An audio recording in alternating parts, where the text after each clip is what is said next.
सम्माननीय सभामुख महोदय, म आजको विषयवस्तुमा प्रवेश गर्नुभन्दा अगाडि केही कुरा स्पष्ट गर्न चाहन्छु। जनतामा भ्रमित हुने गरी जबरजस्ती फैलिएका प्रोपागान्डाहरूको प्रतिकार गर्न र सत्य सन्देश प्रवाह गर्नका लागि एक जिम्मेवार जनप्रतिनिधिका हैसियतले आफ्नो दृष्टिकोण जनता समक्ष पुर्याउने थलो पनि संसद भएका हुनाले म यो अनुमति चाहन्छु।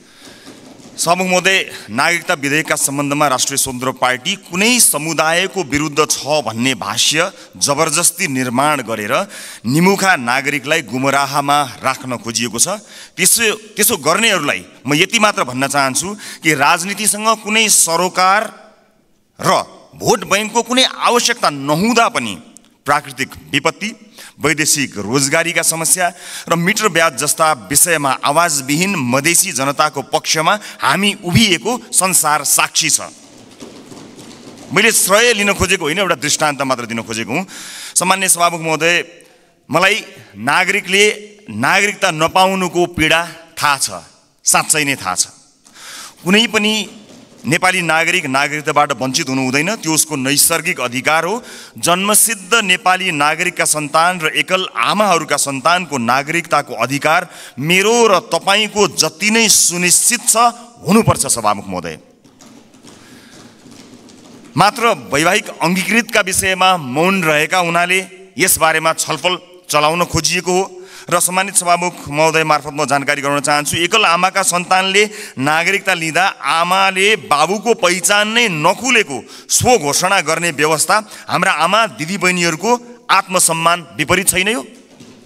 यस्ता प्रश्नहरूको विषयमा पनि सोचौँ भनेको हामीले। विधेयक संसदमा आएको भए हामी छलफल गर्थ्यौँ, स्वामित्व लिन्थ्यौँ, तर जसरी जुन बाटोबाट प्रमाणीकरण भयो जम्मा विपत्ति यतिमा हो। सभामुख महोदय, र यदि सदनमा आएर छलफल हुने भएको भए त्यहाँ भएको विभेदका विषयमा पनि हामी कुराकानी गर्थ्यौँ। महिला र पुरुषलाई जुन विभेद गरिएको छ वैवाहिक अङ्गीकृतका विषयमा, त्यसमा पनि हामी हाम्रो धारणा राख्थ्यौँ र दुधको दुध पानीको पानी थाहा हुन्थ्यो कि यो सदनमा आइसकेपछि को के कुराको पक्षमा छन् या विपक्षमा छन् भन्ने कुरा थाहा हुन्थ्यो। त्यसकारणले यो गलत बाटोबाट गएका हुनाले गलत मानिसको पुतला जलाइएको छ भन्ने कुरा म सम्मानित सदन मार्फत जानकारी गराउन चाहन्छु।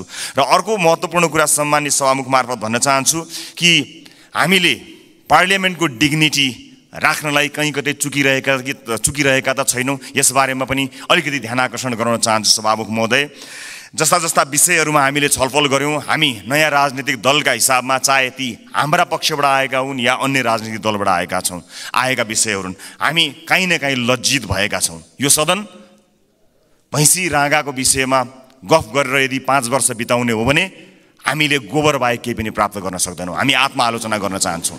हाम्रा दलबाट पनि भएका कमी कमजोरीलाई आत्मआलोचना गर्न चाहन्छौँ र नयाँ राजनीतिक दलका रूपमा हामी एउटा नयाँ अभ्यास लिएर आएका छौँ। हामीले आज बजेटमा कुराकानी गरिरहँदा, राष्ट्रका महत्त्वपूर्ण मुद्दामा कुराकानी गरिरहँदा आम सर्वसाधारणमा संसदबाट गएको सन्देश राम्रो सन्देश गएको छैन। म आफ्नो भागको ब्लेम, आफ्नो भागमा परेको जुन दुःख छ त्यो आफ्नो जिम्मेवार हुन चाहन्छु र आफ्नो राजनीतिक दलका तर्फबाट गत केही दिनहरूमा भएका बहसहरू अलिकति अमर्यादित भएकोमा क्षमा याचना पनि गर्न चाहन्छु।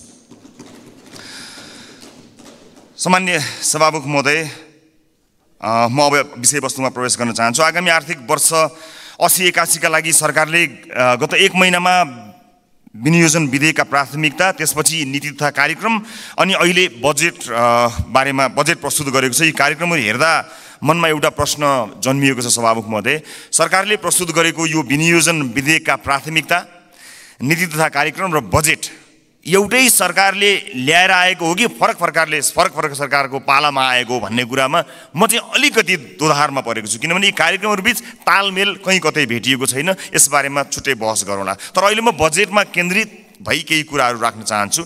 सम्मान्य सभामुख महोदय, एउटा उदाहरण मात्र यहाँ प्रस्तुत गर्न चाहन्छु। मान्नुहोस् कुनै एउटा परिवार छ, त्यो परिवारका 4 सदस्यले कमाउँछन्। एकजना सरकारी जागिरे छ भन्ठान्नुहोस्, एकजना कृषि कार्य गर्छ, एउटा खुद्रा पसल चलाउँछ, अर्को एउटा वैदेशिक रोजगारीमा जान्छ। त्यस परिवारको घरमुलीले आउने वर्ष हाम्रो प्रत्येक सदस्यको आम्दानी एउटा 5% भनौँ न, 5%ले बढ्छ भनेर हिसाब देखायो भने कसरी पत्याउने? घरमूल्य हिसाब देखाए जस्तो सबैको आम्दानीको वृद्धि दर एउटै कसरी हुन सक्छ सभामुख महोदय? जस्तै सरकारले दिने पारिश्रमिकको कुरा त्यसको वृद्धि दर सरकारले निर्धारण गर्छ। व्यापारबाट हुने आम्दानीको त्यसको चाहिँ बजारको व्यवस्थापनले निर्धारण गर्छ। वैदेशिक रोजगारीमा हुने कुरा रोजगारदातामा भर पर्छ, श्रमको माग अनुसार भर पर्छ, ती देशको नीतिले निर्धारण गर्छ। कृषिबाट हुने आम्दानी, उत्पादनको अवस्था, बिक्री मूल्यहरूले निर्धारण गर्छन्। मैले दृष्टान्त दिएको घरमूलीको त्यो 5% को बेसुरा अनुमानको उदाहरण हाम्रो अर्थमन्त्रीज्यूको अनुमानसँग ठ्याक्कै मिल्छ कि भन्ने मलाई लागेको छ।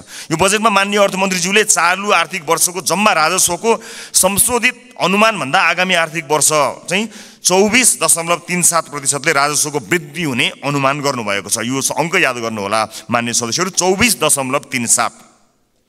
यस बजेटमा माननीय अर्थमन्त्रीज्यूले राजस्वका 90 वटा शीर्षकहरूमध्ये 68 वटा शीर्षकहरूबाट प्राप्त हुने राजस्वको मूल्य दर 24.37% नै हुन्छ भन्ने अनुमान गर्नुभएको छ। साथै राजस्वका मुख्य आधारहरू जस्तै कर, गैर करको दुवैको वृद्धि दर पनि 24.37% अनुमान गर्नुभएको छ।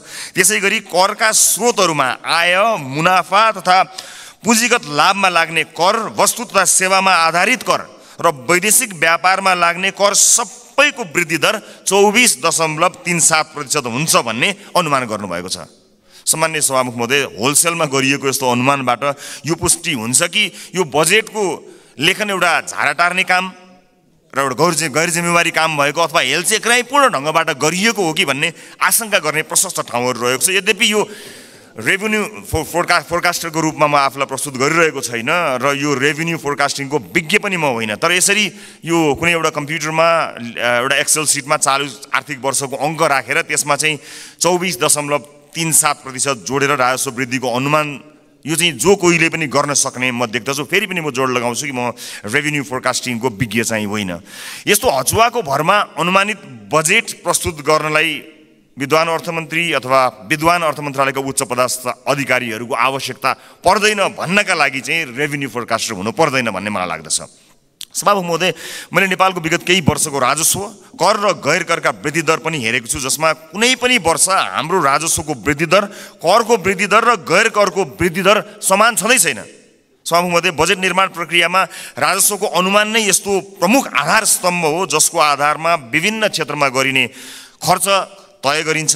चालु आर्थिक वर्षको प्रक्षेपित राजस्व करिब 14 खर्ब उठ्न नसक्ने भई संशोधित अनुमान करिब 11 खर्बमा झार्नु परेको यो विषम अवस्थामा अर्थमन्त्रीज्यूले आगामी आर्थिक वर्षको बजेट प्रस्तुत गरिरहँदा जम्मा राजस्वको करिब 93% भन्दा बढी उठ्ने अनुमान गरिएको राजस्वका शीर्षकहरूबाट प्राप्त हुने राजस्वको वृद्धि दर एउटै 24.37% हुने अनौठो अनुमानले हामीलाई कहाँ पुर्याउने हो भन्ने एउटा ठूलो प्रश्न खडा भएको छ। चालु आर्थिक वर्षमा लक्ष्य अनुसार राजस्व सङ्कलन हुन नसक्दाको परिणाम स्थानीय तहमा हस्तान्तरण हुने समानीकरण अनुदानको 50% कटौती गर्ने अवस्थामा सरकार पुगेको सर्वविदितै छ। यस्तो हचुवाको भरमा प्रक्षेपण गरिएको राजस्वमा आधारित आगामी वर्षको बजेटले हामीलाई यो मुलुकलाई कहाँ पुर्याउने हो ठूलो प्रश्न खडा भएको छ। राष्ट्रको ढुकुटीमा सङ्कलन हुने अनुमान हचुवाको भरमा भएको बजेटमा आधारित खर्चका कार्यक्रमहरू कसरी विश्वासिला हुन सक्छन्? सभामुख महोदय, मेरा पार्टीका मान्य सदस्यहरूले बजेटका कार्यक्रमको बारेमा पनि आफ्नो मन्तव्य राखिरहँदा हाम्रो पार्टीको धारणा पनि राख्नुभएकै छ र म पुनः दोहोऱ्याउँदै यो गरिमामय सदनको समय बर्बाद गर्नतिर लाग्दिन। तसर्थ सम्माननीय सभामुख महोदय मार्फत हाम्रा विद्वान अर्थमन्त्रीज्यूलाई विश्वमा इमान्दार, मेहनती र कर्तव्यनिष्ठ भनी पहिचान बनाएका सम्पूर्ण नेपाली आमा बुवा दाजुभाइ तथा दिदीबहिनीहरूको जनप्रतिनिधिको हैसियतले केही प्रश्नहरू राख्न चाहन्छु। 1, कर र गैर करलाई प्रभाव पार्ने विषयवस्तु र क्षेत्र फरक हुन्छन् भने एउटै दरमा वृद्धि कसरी सम्भव हुन्छ? 2, कुल राजस्व र कर वृद्धिको दर एउटै कसरी हुन्छ? 3, कुल राजस्व र गैर करको वृद्धि एउटै कसरी हुन्छ? 4, अझै उदेक लाग्दो चाहिँ कर र गैर कर जसको आधार र प्रकृति बिल्कुल भिन्न हुन्छ, यिनीहरूको वृद्धि दर कसरी एउटै हुन्छ? मेरो प्रश्न। 5, करका विभिन्न स्रोतहरूको वृद्धि दर फेरि एउटै कसरी हुन्छ? 6, राजस्वका 90 शीर्षकहरूमध्ये 68 वटा शीर्षकहरूबाट प्राप्त हुने राजस्वको वृद्धि दर एउटै कसरी हुन्छ? यी प्रश्नहरू यी प्रश्नहरूले यस्तो हचुवाको भरमा प्रक्षेपित राजस्वको आधारमा खर्च गर्न बजेटमा प्रस्ताव गरिएका विभिन्न कार्यक्रमहरूको बारेमा छलफल र टीका टिप्पणी गर्नुको कुनै औचित्य छ कि छैन भन्ने कुरा खडा गरेको छ सभामुख महोदय। झोलामा कति पैसा आउँछ भन्ने हचुवाका भरमा गरिएको अनुमानबाट गरिने खर्चका बारेमा छलफल गरेर गरिब जनताबाट सङ्कलन गरिएको राजस्व दुरुपयोग गर्नु कति उपयुक्त हुन्छ, यो पनि एउटा प्रश्न भएको छ। सम्मानित सभामुख महोदय, अर्थमन्त्रीज्यूले भर्खरै उठाएका प्रश्नहरूका सम्बन्धमा नेपाली जनतालाई स्पष्ट पार्नुहुनेछ भन्ने मैले आशा लिएको छु। यदि यसको स्पष्ट र विश्वास लाग्दो आधार नेपाली जनता सामु आएन भने सत्ता पक्षका माननीय सांसदहरूले यो बजेटलाई कुन नैतिकताले पास गर्नुहुन्छ होला, मैले गम्भीर प्रश्न खडा गरेको छु। सम्मानित सभामुख महोदय, राष्ट्रिय स्वतन्त्र पार्टी यो सदनमा उपस्थित भइसकेको छ। विगतमा जे भए पनि अब त्यसरी नचलोस्। माननीय अर्थमन्त्रीज्यूले मैले उठाएका प्रश्नहरूको विश्वासिलो आधारसहितको भरपर्दो जवाब दिनु सक्नु भएन भने मलाई आशा छ उहाँ राजस्व अनुमानमा संशोधित प्रस्ताव लिएर आउनुहुनेछ। हामी सृजनात्मक र रचनात्मक प्रतिपक्षको भूमिका निर्वाह गर्दै उहाँको संशोधित बजेटलाई पारित गराउन फेरि अग्रणी भूमिका निर्वाह गर्नेछौँ। सभामुख महोदय, सचेत नेपाली जनताहरूले हेरिरहेका छन्। बहुमतको आधारमा यस्तो हचुवाको भरमा अनुमान गरिएको राजस्वमा आधारित बजेटलाई पास गरेर अघि जाने हो भने यसको जिम्मेवारी पास गर्नुहुने सम्पूर्ण माननीय ज्यूहरूले लिनुपर्नेछ। गल्ती हुन सक्छन्, त्यसलाई सच्याएर अघि बढ्नु इमान्दारिता र महानता हो। भएको गल्तीलाई सच्याउन सत्तापक्ष र प्रतिपक्ष नभई हामी कुनै अर्को पक्ष भइराख्नु पर्ने छैन, एकै ठाउँमा उभिन सकिन्छ। यो राष्ट्रले जित्ने कुरा भएको हुनाले परम्पराको नाममा बहुमतले पेलेर जाने मनस्थिति बनाइयो भने त्यसको परिणाम अवश्य पनि यो देशले भोग्नुपर्नेछ, सत्ता पक्ष या विपक्षले भोग्नुपर्ने छैन। त्यसैले मान्य सदस्यहरूले तथ्यमा आधारित भएर आफ्ना विवेक प्रयोग गर्नुहुनेछ भन्ने कुरामा मैले आशा राखेको छु र एउटा आशंका उब्जिएको छ। म सभामुख मार्फत माननीय अर्थमन्त्रीज्यूलाई सोध्न चाहन्छु, स्पष्ट पारिदिनु होला कि यसपटकको विकास बजेट डडेलधुरामा कति पार्नु भएको छ, नुवाकोटमा कति पार्नु भएको छ, गोर्खामा कति पार्नु भएको छ? एउटा गम्भीर प्रश्न खडा भएको छ। सुनिए अनुसार र केही डाटाहरू सार्वजनिक भए भन्दा अगाडै यसको तथ्य जाँच गर्नु अगाडिको आशंकाको प्रश्न हो मेरो। लगभग 40 देखि 50% विकास बजेट डडेलधुरा, नुवाकोट र गोर्खाका लागि छुट्याइएको जानकारी आएको छ। हामी अरूबाट सुन्न चाहदैनौँ। सञ्चार माध्यमका हेडलाइनको तथ्य जाँच हामी गर्दै गरौँला, तर म माननीय अर्थमन्त्रीज्यूबाट यसको जवाफ चाहन्छु। बताइदिनु होला डडेलधुरा, नुवाकोट र गोर्खामा कति बजेट छुट्याइएको छ, अनि मधेसलाई बजेटमा गरिएको विभेदका बारेमा कतिको जानकार हुनुहुन्छ, एकपटक बताइदिनु होला। सम्मानित सदनमा स्क्रिनहरूमा हामी बोलेको आवाज राखिएको छ।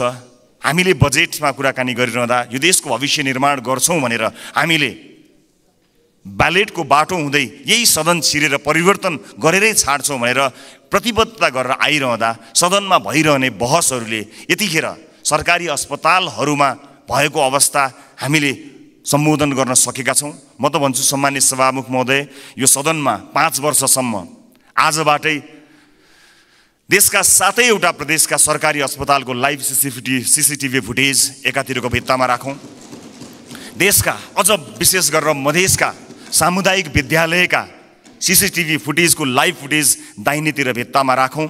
अनि बिचमा एउटा स्क्रिनको व्यवस्था गरौँ सभामुख महोदय, जहाँ करिब प्रत्येक दिन 5-6 हजारका दरले यो देशमा भविष्य छैन भनेर यो देशबाट निस्किएर गएका त्रिभुवन अन्तर्राष्ट्रिय विमानस्थलमा लाइनबद्ध भएका नेपाली नागरिकको तस्बिर, त्यसको लाइभ फुटेज राखौँ र 5 वर्षपछि हामी हेरौँ बिफोर र आफ्टर भनेर। हामी संसद छिर्नु अगाडि ती विद्यालय कस्ता थिए, हामीले 5 वर्ष यो सदनमा बहस गरेर ती विद्यालयलाई कस्ता बनायौँ। ती अस्पतालहरू विशेष गरेर बालबालिकाको हुने ती नजिकैको कान्ति बाल अस्पताल गए पनि हुन्छ, संसदपछि सबैजना जाउँ। त्यो अस्पताललाई हामीले 5 वर्ष यो सदनमा विभिन्न कसैले असाध्यै नरम भनेर, असाध्यै असल ज्ञानी प्राणी भनेर, कसैले हामी जस्ता चर्का आवाजमा बोलेर, जसले जसरी बोले ता भए पनि हामीले गरेको नीति निर्माणले 5 वर्ष अघि र 5 वर्ष पछाडि के फरक पर्यो भन्ने कुरा यो स्क्रिनमा राखौँ र त्यसपछि 5 वर्षपछि आउने सदनलाई त्यो स्क्रिनको अर्को दृश्य हस्तान्तरण गर्ने प्रतिबद्धता व्यक्त गरौँ। यदि यसरी गर्न सक्दैनौँ भने र यसरी रागा भैँसीका भरमा बहसहरू चलाएर अगाडि बढ्ने हो भने नेपाली जनतामा निराशा छाउँछ। सभामुख महोदय, म गम्भीर ध्यान आकर्षण गर्न चाहन्छु। यो सँगसँगै म अर्को एउटा ध्यानाकर्षण पनि गराउन चाहन्छु। हामीले बनाउने कानुनहरूका आधारमा र अझ विशेष गरेर हामीले छुट्याएको प्राथमिकताहरूका आधारमा जनजीविकामा प्रभाव पर्नुपर्ने हुन्छ, हाम्रो जीवनमा प्रभाव पार्ने होइन। तपाईँ हाम्रो जीवनमा आज यो सम्मानित सदनभित्र आएका हामीहरू नेपाली नागरिकलाई केही भनेर यहाँ आएका छौँ, तर आज सम्बन्धित मन्त्रीका जिल्लाहरूमा अलिकति पहुँच भएका सांसदहरूका जिल्लाहरूमा जसरी बजेट बाँडफाँड गर्ने कार्य भएको छ, के तपाईँलाई लाग्छ यसपछि फेरि पनि जनताका माझमा हात जोडेर भोट माग्न जाँदाखेरि हामीले यही 5 वर्षका गतिविधि र यिनै बजेटहरू यिनैका आधारमा नेपाली जनताले हामीलाई पत्याएर भोट दिनेछन्? दिने छैनन्। यदि नेपाली जनताले विवेक प्रयोग गरे भने दिने छैनन्। र जुन किसिमको बहस सम्मानित सदनमा केही दिन अगाडि भयो, त्यो बहस यदि निरन्तरता हुने हो भने सम्मानित सभामुख महोदय मार्फत भन्न चाहन्छु, म चाहिँ नेपाली जनतालाई अनुहार देखाउने हैसियतको रहने छैन। त्यसकारणले यो सदनमा हुने बहस अत्यन्त महत्त्वपूर्ण बनोस्, यहाँ हुने सरसल्लाहहरू महत्त्वपूर्ण बनुन् भन्ने कुराको ध्यान आकर्षण गर्न चाहन्छु र आफ्ना दलका तर्फबाट म यसको प्रतिबद्धता पनि व्यक्त गर्न चाहन्छु। सञ्चार माध्यममा आएका विषयलाई लिएर नै हामी कहिलेकाहीँ सदन अवरुद्ध पनि गर्दा रहेछौँ, त्यसको फ्याक्ट चेक गर्नु पनि महत्त्वपूर्ण हुने रहेछ। मैले निर्ममतापूर्वक भन्नै पर्छ, केही, सबै होइनन्, केही सञ्चार माध्यमहरूमा कयौँ व्यापारी व्यवसायीहरूले लगानी या विज्ञापनबाट प्रभाव पारेका छन्। यो सत्य हो। बोल्न धेरैजना किन डराउनुहुन्छ भने ती सञ्चार माध्यमहरूले गलत लेखिदिँदा आफ्नो छवि बिग्रन्छ भन्ने डरले कयौँ मान्यहरू बोल्नुहुन्न, तर त्यसो भन्न मिल्दैन। त्यसैमा आएको समाचारले संसदमा हङ्गामा मचाइरहँदाखेरि त्यो जसले समाचारलाई प्रभावित पार्न खोज्यो कुनै व्यापारी, उसले कति रमाइलो मान्दो हो। यो सदन कुनै एउटा हेडलाइनमा उचालिने ठाउँ होइन, त्यसको वास्तविकता जाँच गर्नुपर्छ, त्यसलाई परख्नुपर्छ, अनि त्यसपछि आवश्यक भए मात्र सदन घेरिनुपर्छ, सदनमा हो हल्ला गर्नुपर्छ। यो मैले आफैलाई बढी प्राथमिकता दिएर भनेको, मैले कुनै दललाई भनेको होइन। हाम्रो दल पनि यसमा सहभागी छ। त्यसकारणले हामी केही नयाँ गरौँ भनेर आएका दलहरू हामी पुरानै शैलीमा गयौँ र हामी पनि त्यही रोगमा लाग्यौँ भने मैले अघि भने जस्तै हामीले प्राप्त गर्ने भनेको यी गाई र भैँसीका अथवा भैँसी र रागोका कुराकानी गऱ्यौँ भने अन्त्यमा हामीले प्राप्त गर्ने भनेको त्यो गोबर बाहेक केही पनि होइन। मैले सम्मानित सदनलाई यो कुरा जानकारी गराउनै पर्नेछ। सम्मानित सभामुख महोदय, यस सदनमा हामीले नेपाली जनताका लागि नीतिहरू बनाइरहँदा र विशेष गरेर बजेटमा प्राथमिकताहरू छुट्याइरहँदा हामीले छुट्याएको प्राथमिकताले आम नागरिकको जीवनलाई छुन सकेनछ भने, आम नागरिकको दैनिकीलाई प्रभाव पार्न सकेन भने हाम्रो लागि त्यो दुर्भाग्यको विषय हुन्छ। सरकारले विदेशमा रहेका नागरिकका लागि पनि अब भोटिङ राइट्स दिने, विदेशमा रहेका नेपाली नागरिकले पनि भोट हाल्न पाउने अधिकारको सुनिश्चितता गर्ने भनेर भन्यो, तर कहाँ छुट्याउनु भयो अर्थमन्त्रीज्यू बजेट? त्यसका लागि लगत सङ्कलन गर्न जानु पर्ला, निर्वाचन आयोग विदेशमा रहेका नेपालीहरूको बारेमा जानकारी लिन जानुपर्छ, त्यसका लागि कहाँ कतै मैले बजेटमा कतै मैले देखिनँ कि, मलाई क्षमा गर्नुहोला, तर त्यसलाई तपाईँले भन्नलाई त भनिदिनु भयो होला, तर प्राथमिकतामा राख्नु भएन।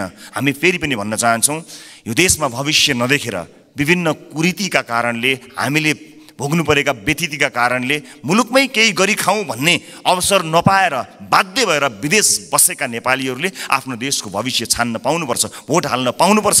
त्यसलाई प्राथमिकताका साथ राखियोस्। म माननीय अर्थमन्त्रीज्यूलाई विदेशमा रहेका नेपालीहरूले मतदान गर्न पाउने अधिकारको सुनिश्चितताका लागि कति बजेट छुट्याउनु भएको छ, के व्यवस्था गर्नु भएको छ, म त्यसको लागि पनि जवाफ चाहन्छु। र जिल्ला निर्वाचन कार्यालयहरू खारेज गर्ने जस्तो निर्णय, गलत निर्णय सच्याइयोस् भन्ने कुरा पनि म भन्न चाहन्छु। किनभने संवैधानिक निकायहरूलाई हामीले त्यसका काम कारबाहीहरूलाई यदि ध्यान दिएनौँ, तिनको स्वच्छतामा हामीले प्रश्न खडा गरेनौँ र त्यसलाई सरकारका मार्फत या कुनै मन्त्रालयका मार्फत ल्याएर राखिदियौँ भने त्यो साँच्चै नै दुर्भाग्यपूर्ण हुनेछ। त्यसकारणले यसलाई पनि पुनर्विचार गरियोस्। खर्च कटौतीका नाममा हरेक विषयलाई यसको गम्भीरता, त्यसको महत्त्व नबुझिकन गरियो भने त्यो साँच्चै नै दुःखद हुनेछ। म सम्मानीय सभामुख मार्फत यो ध्यान आकर्षण गराउन चाहन्छु। र अहिले बजारमा देखिएको वित्तीय सङ्कट, आम नागरिकले भोगेको वित्तीय सङ्कटलाई सम्बोधन गर्ने र त्यसमा उत्साह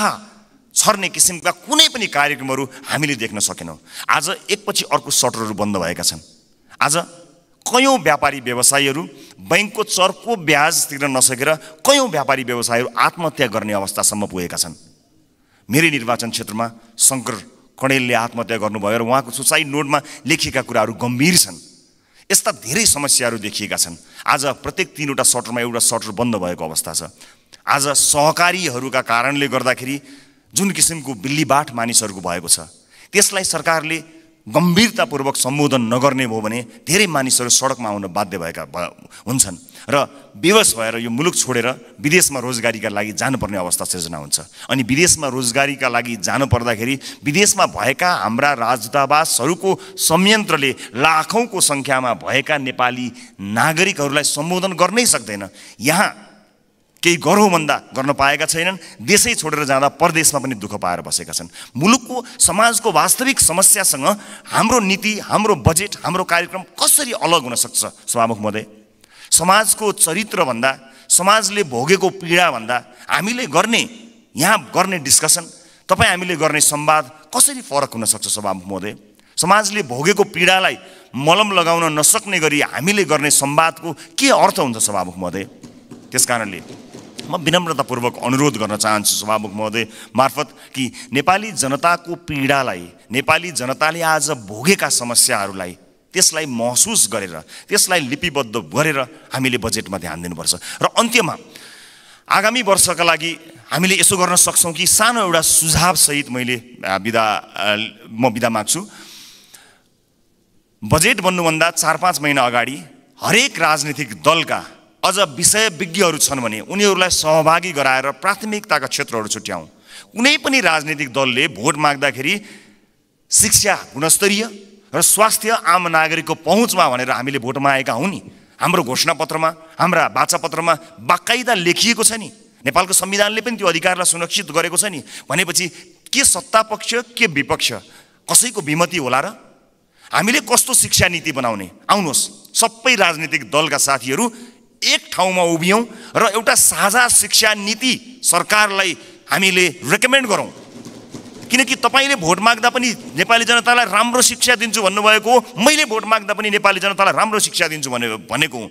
अनि यहाँ राजनीति कसरी भयो? तपाईँको जिल्लाका बाटोहरूमा भोट हालेपछि अब तपाईँ यहाँ कुनै नेताको जिल्ला अथवा गाउँठाउँमा बाटो पुर्याएर भोट माग्ने दिनको त अब अन्त्य गर्नुपर्छ। हजुर, सिङ्गो देशलाई हेर्नुपर्छ। अब त त्यसरी चल्दैन बाँडेर। यो नागरिकको स्वास्थ्यका लागि आवश्यक पर्ने हेल्थ केयर बिल कस्तो हुनुपर्छ? सबै राजनीतिक दलका 101 छानेर एक ठाउँमा बसौँ बजेट बन्नुभन्दा करिब 4-5 महिना अगाडि र हामी साझा अवधारणा बनाऊ र त्यसमा एउटा कमन कमिटमेन्ट गरौँ। त्यसलाई सरकारको शिक्षा नीति बनाऊ। कोही विपक्षमा हुने छैनन् किनकि सबैको अपनत्व हुनेछ। त्यसै गरी स्वास्थ्यका विषयमा कुराकानी गरौँ, अफोर्डेबल हेल्थ केयरका बारेमा हामी कुराकानी गरौँ र सबै दलका माननीयहरू अझ विषयविज्ञहरूलाई राखेर र आवश्यक परे नागरिक समाजबाट पनि विषयमा विज्ञता हासिल गरेका मानिसहरूलाई ल्याएर यो देशको स्वास्थ्य नीति कस्तो हुन्छ भन्ने कुरामा बहस गरौँ। 5 महिना अगाडि बहस गरौँ र त्यस बहसबाट निस्किएको निष्कर्ष, चाहे त्यो मुखमा त्यो निष्कर्ष निस्किएको भोलिपल्ट सरकार ढलोस्, जसुकैको सरकार बनोस्, सत्तापक्ष प्रतिपक्ष बनोस्, प्रतिपक्ष सत्तापक्ष बनोस्, तर त्यो नीति फेल हुनु भएन। यदि नेपाली जनतालाई हामीले हृदयमा राखेका हौँ, साँच्चै नै यो देशको मुहार फेर्नका लागि यहाँ आएका हौँ भने यो काम गरौँ। होइन आफ्नो र आफ्नाका मुहार फेर्न आएको हो भने यसै गरी चलाउँ, 5 वर्ष बिताउँ, तर हामी चाहिँ अनुहार देखाउन लायकका हुने छैनौँ।